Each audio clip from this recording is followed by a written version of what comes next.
What's going on, peeps? It's Wrath here, hanging out today, playing some Idle Heroes. I want to thank you guys so much for coming out with me today. If you liked the video, don't forget, smash that thumbs up button to show your support, and if you haven't already, don't forget to subscribe as well. Alright guys, we're here today on the official servers because we have new events, and when we have new events, I talk about them. It's what I do. So anyways, before we jump into that though, there has been a little bit of a change to a hero, at least only one that I know of, because for some reason my notice has not updated. And now it's going to sit here and load forever. That's just the way it's going to be. Alright. So, it is I guess last week's notice still for some reason. So, I don't know if anything else was changed, but I did know that Demon Hunter got a serious buff. An absolutely crazy buff. Which is crazy, because she's already heavily used anyway. But, 1203 base speed. That's incredibly fast. 1188. What's Faithblade's base speed? Faithblade. 1230, so he's still faster. Faithblade's still going to crap all over Demon Hunter, but Demon Hunter got a huge speed boost. It was 1171 at 10 star, now it's 1203, which makes her one of the fastest units in the game, which she already was really good at crowd control. Now it's even better. Not to mention, she also got a buff over here. She didn't used to have this, but now after she casts her active skill, she gains 40% reduced damage. That's a lot of reduced damage. It's going to make her much tankier and harder to kill. I feel like Demon Hunter's got a crazy boost. That's how I feel like. I feel like she got quite a buff today. Pretty nuts, but it's a thing. So I want to talk about that before we went into everything else, but that's now out of the way. So, what is what in the new events? You're going to find out. So first up, you're going to spend money, you can spend money. And this right here should bug you a little bit. Bugs me, but it's a thing. Anyways, that's part of the new event, the Elemental Altar. It's just one of the new, I guess you'd call it new. It's one of those little event exchange item thingies like we've had before. Nothing super special about it. But Broken Spaces obviously is going on, which is why you got the challenge badges here. If you're going to try to do top dog in the Broken Spaces, A, be sure you've got a freakish PvE team, and B, make sure you've got a lot of Gemages and monies, because you're going to need them. Anyway, so that's your packages. Nothing really special coming in them, other than the Element Hearts, which you can buy 4 times, which, by the way, you would need to buy all 4 times to complete the event, which is nuts, but whatevs. We'll move on down here to Broken Spaces. As per usual, rewards are mediocre at best, if you can say that. Unless you're the top, 3 people who get the exclusive orange artifact. I guess you could say even down to the top 15 people, they at least get an orange artifact. But if you're not capable of being the top 15, which unless you're a heavy spender, you're probably not, Broken Spaces is one of the most useless events in terms of the actual rewards you get from Broken Spaces of any event in the game. It's actually just better to focus on beating like the first wave of each boss or whatever and getting the actual loot from killing the boss than it is from getting rewards from actually doing well in the event. So if you're not a spender, I wouldn't go nuts in this. This right here is going to give you gold. This will give you dust for your artifact upgrades, and this will give you monster materials, bloods and chaos stones to upgrade your monsters. That's pretty much the thing. This one's probably the easiest to fight, like for points, but I guess if you're going for the top ranks, you're going to have to beat everything pretty much anyway. Well, probably not. You can probably just stick in this. Any hoodles, not important. Broken Spaces, it's a thing. It's not super duper important unless you're a spender, but it's nice to get some free stuff out of it, which you will get. Element Altar. This is where things get really spender heavy. These are one of the few events in the game that are designed strictly for spenders. This is something a free-to-play player will never complete. It's not possible. It's like the only event in the game, or one of the very few that actually is that way. Which I do kind of hate it, but whatever, it's a thing. So Ranger gear is now a thing. With 30 of the points, you can get Ranger gear. It's obviously going to be like 6-star gear, but for Ranger, so a little stronger on a Ranger than on a regular. But it's 30 of these, the Element Altar, I don't know what they're even called. What were they called? Let's look at it. Element Heart. It's 30 of those. You only get 10 for free. Well, it's not even free then. It's just 10 you can get as a free-to-play player. So you'd still have to buy $200 worth of value packages to get the Ranger armor. It's really ridiculous. It's a really bad design, in my opinion, to do things like that. It just alienates like more than half of the player base, and it makes people upset. So I don't know why developers still do it. It's just not a good business model, but they do it, so it's a thing. Anyways, with that huge disappointment out of the way, for 10, the things you get for free, you can either pick up a skin for Dark Arthidol, Not bad if you're building one. As a free-to-play player on official, probably not building one for a good while. They're very tough to build, Dark Heroes. Luckily, she is the easiest Dark Hero to build, but still, it takes a long time. And also for 10, you can snag a 5-star Valkyrie out of the event as well. Valkyrie's pretty cool hero. If you're going Ranger tech, she's probably definitely worth building. I haven't built one up yet, so I can't really say one way or the other how good or bad she is. I wouldn't want to give you guys advice like she's the best if she's not, you know what I'm saying? So I don't really know that much about her. She's pretty new. I haven't built one.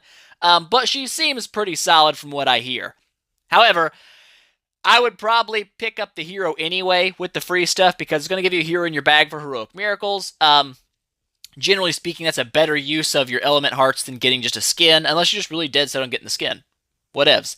So not my favorite event. These really usually are never my favorite event, but it's thing. It's there. And lastly is the shelter mission, which I'm probably the most excited for. The big thing is Sigmund. I'm really excited for the Sigmund, and Amu's definitely cool too. However, even shelter missions have gotten a negative change, alright? Previously, a shelter mission required, you always had to do the 4, which call them the 4-star heroes of the certain archetype, not a big deal. And you used to have to only need 1 of the fortress heroes to get the dude. Now it takes 2. So they've actually nerfed the shelter mission rewards, so now you've actually got to double up on what you're putting into the hero to get 1 out. It does suck, but I can kind of get behind it. I'm not going to lie. Maybe it was a little bit too cheap earlier. I still don't like it because I got used to the cheap version, but when you think about it, Sigmund every day of the week is going to be worth a Bleaker and a Mirage or Odio 1 and, these crappy fortress heroes that you're not really going to use. Sigmund is 10 times better than those. So yes, I understand it was a nerf because it does now cost more, but I can actually get behind this one. I think it's pretty fair. So that's been changed across the board here. Same over here in the Abyss faction to get the King Barton. And this, I believe, is still the same. It's got 2 Dark Heroes, which, again, that's a steep price to pay, but if you really want Amuvor, you're going to have to shell it out, and 30 million gold with 3,000 gems, but that's going to give you your only access to the free element hearts. So do you want to do it? Up to you. Totally up to you if you want to do that or not. That's pretty much all there is. There's nothing really special going on, nothing you really have to strategize in. Broken spaces, you need PvE heroes. PvP heroes are going to suck there. Element Altar, you need cash. Free to play is going to suck there. And Shelter Mission, obviously it's pretty simple. Just have the copies of units and then trade them in, you get stuff. The orange gear is always nice, and it's nice that the heroes go into your bag and not directly into your hero inventory, so you can pull them out in Heroic Miracles. It's definitely a little nice tidbit there. So I guess with that out of the way, we can talk a little bit about the heroes. I'm going to skip over Valkyrie because I don't really know what... we'll talk about her, but I don't know much about her, so we'll just take it all with a grain of salt. So first up, I guess we'll just do that. We'll jump down here and look at the hot 10-star Valkyrie action. Eeny, meeny, miny, there she is.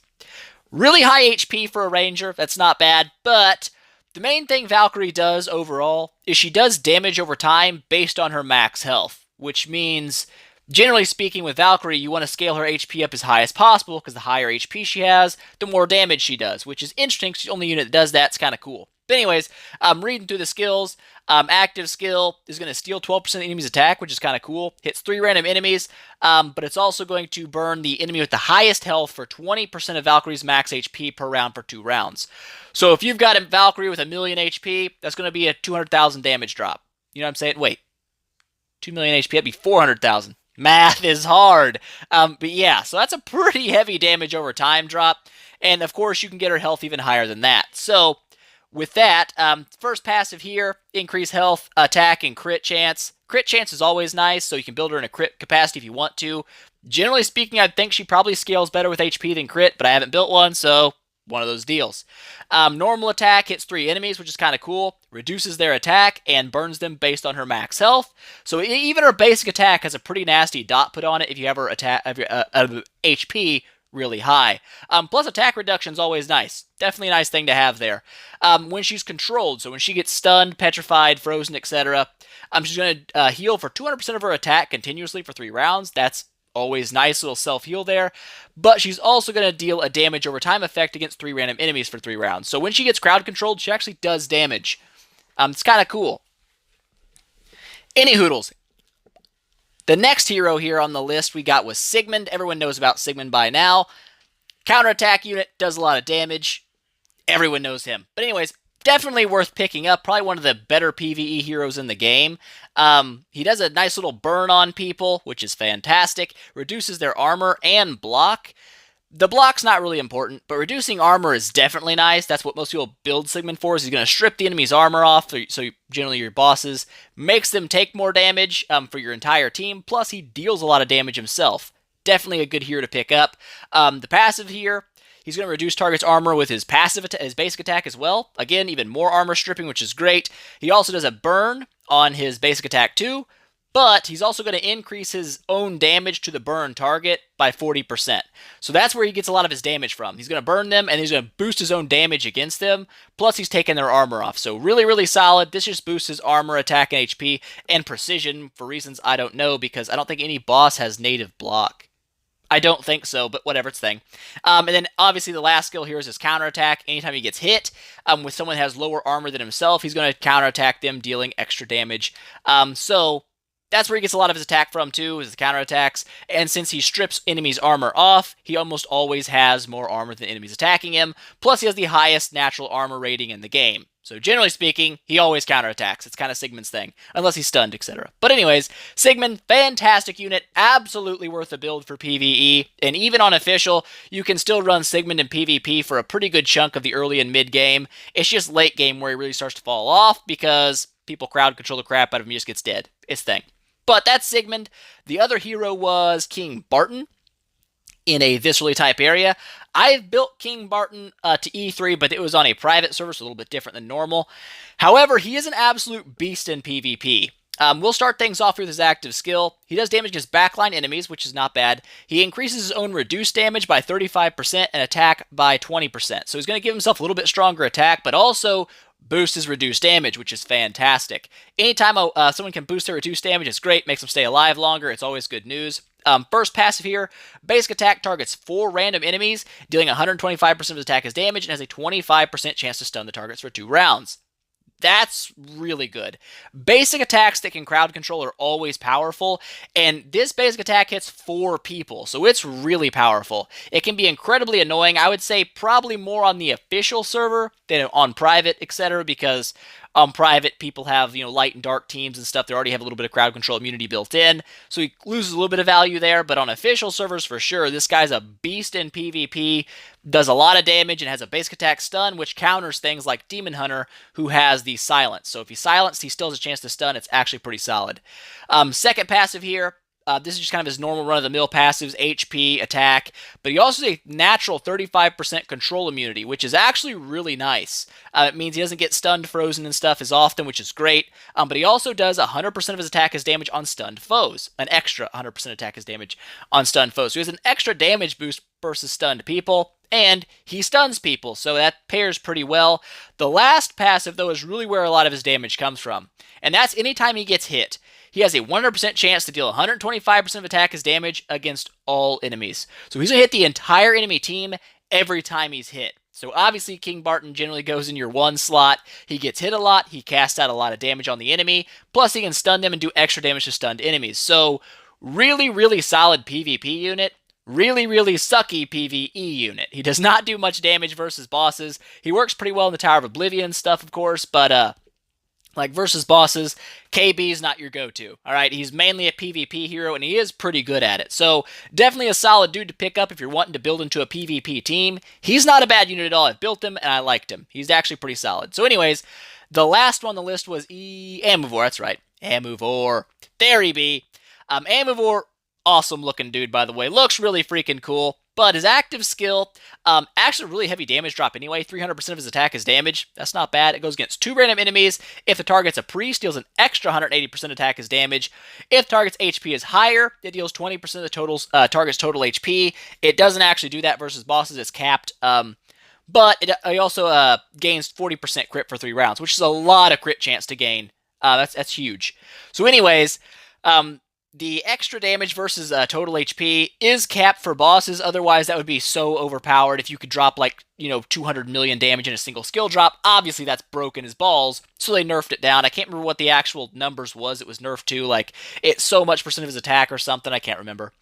Anyways, still a solid PvE unit though with it. And I've also seen him used pretty heavily in PvP because he does do a lot of damage against priests. If people have Cruz, Vesa, stuff like that in their team, he does nuke them pretty freaking hard. But that's his active skill. Burst passive here. Whenever an ally releases the active skill, he gains 30 energy and also heals himself by 130% of his attack as HP.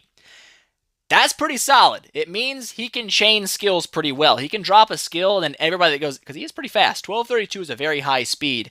He'll generally drop his skill one of the first units in your team to do it, unless you're obviously using crowd control with speed.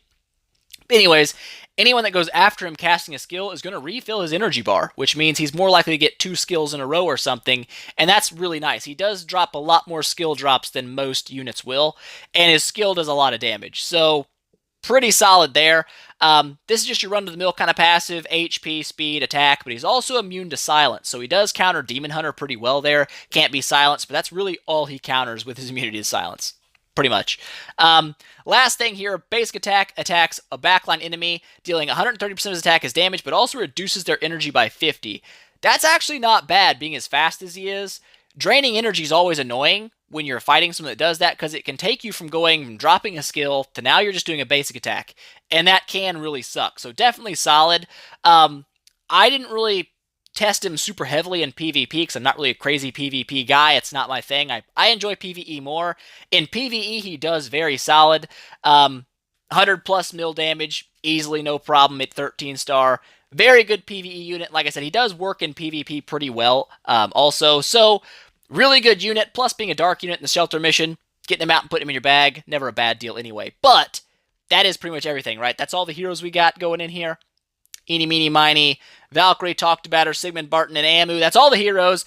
A little bit of a rundown on each of them so you guys know a little bit more about them. But that is it for today, guys. I hope you enjoyed it. If you liked the video, please make sure smash that thumbs up button to show your support. If you haven't already, don't forget to subscribe as well. And tell your friends about it because that definitely helps me out a lot. And I will see you guys in the next one.